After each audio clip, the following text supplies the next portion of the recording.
تعالوا شوي نتكلم عن بعض الأحكام العامة للإجارة المنتهية بالتمليك أو الإجارة بشكل عام. أولاً ما يجوز تأجير العين أو المنفعة هذه قبل لا يتملكها البنك، وهي نقطة جداً مهمة. النقطة الثانية، لازم يشترط في العين المؤجرة أو العقار المؤجر أنه يمكن الانتفاع فيه ونفس الوقت مع بقاء العين أو العقار صالح للاستخدام. النقطة الثالثة أن تكون لازم المنفعة هذه أو العقار مباح شرعاً، بحيث أنه ما في أمور تخالف أحكام الشريعة الإسلامية.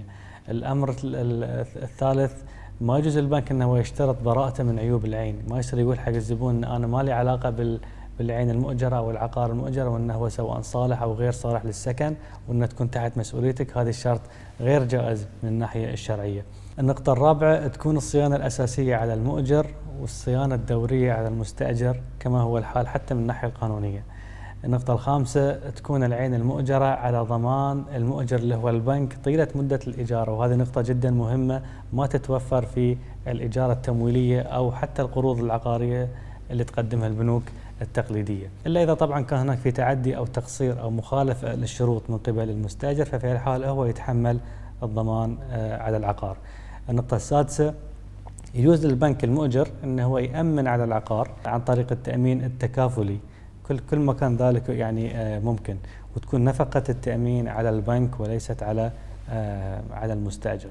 فيما يتعلق بالإيجار اللي يقدمه الزبون للبنك، أيضا في بعض الشروط اللي لازم تتوفر فيه. لازم يكون الإيجار معلوم ومتفق عليه بين الطرفين ومذكور في العقد وواضح، ولازم بعد تكون الأجرة بمبلغ ثابت، أو ممكن تكون أجرة متغيرة، ولكن إذا كانت الأجرة متغيرة فيكون لها معيار معين لهذا التغيير ويتفقون عليه، سواء كان معيار البايبر أو اللايبر أو أي معيار يتفق عليه الطرفين. أيضا ممكن يتفقون الطرفين على تعديل الإيجار بعدين في المستقبل، سواء بعد انتهاء فترة الإيجار أو حتى أثناء فترة إذا اتفقوا على تعديل الإيجار بالزيادة أو النقص. نقطة مهمة بعد، أنه ما يجوز اشتراط زيادة على الأجرة يستحقها البنك في حال ما إذا تأخر الزبون عن السداد، وهذه نقطة جدا مهمة. يعني ما يصير ناخذ فائدة ربوية في حالة تأخر المستأجر عن السداد، لكن ممكن أن يتفقون الطرفين أو يلتزم المستأجر أنه هو إذا قصر في الأجرة أو ما دفع الإيجار في وقت المحدد أنه هو يتبرع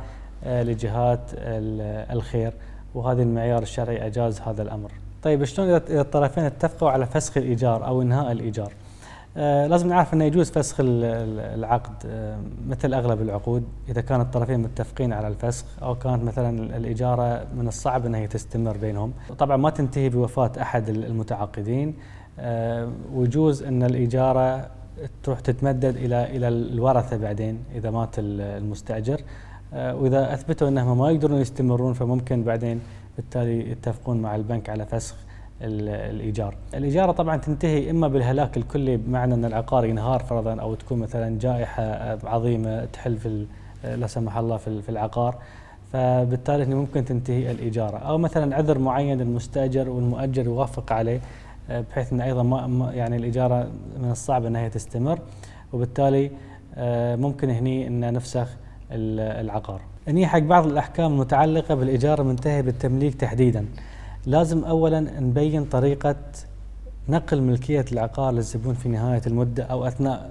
مدة الإيجار، إما تكون عن طريق البيع، سواء البيع بسعر السوق أو بسعر رمزي، أو تكون عن طريق الهبة، حتى ممكن البنك يهب العقار إلى الزبون، لأن البنك في طول فترة الإيجار خذ مبلغ الإيجار وزيادة، فبالتالي ممكن من حقه في نهاية المدة عقب ما يتأكد أن المستأجر أوفى بجميع الوعود ودفع الإيجار، ممكن أنه ينقل الإيجار عن طريق الهبة.